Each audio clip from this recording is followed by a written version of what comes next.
Attenzione, il tesserino federale di Davide Cudin, Arca Team, è alla postazione microfonica.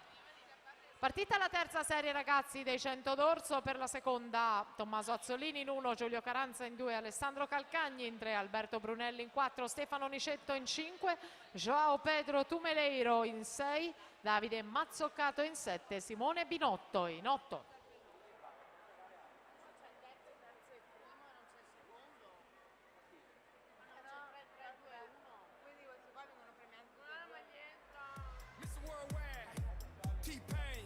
El que no oye consejo no llega viejo. So listen up, let it go. If the girl wanna play, let it go.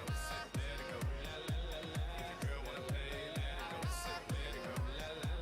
If the girl wanna play, let it go. Corsia numero 3 Bocchi, in 4 Miotto, in 5 al momento al comando Alessandro Crema, in corsia 6 Repele. Diamo il tocco vincente in questa prova, Marco D'Albenzio, 1:12 e 27.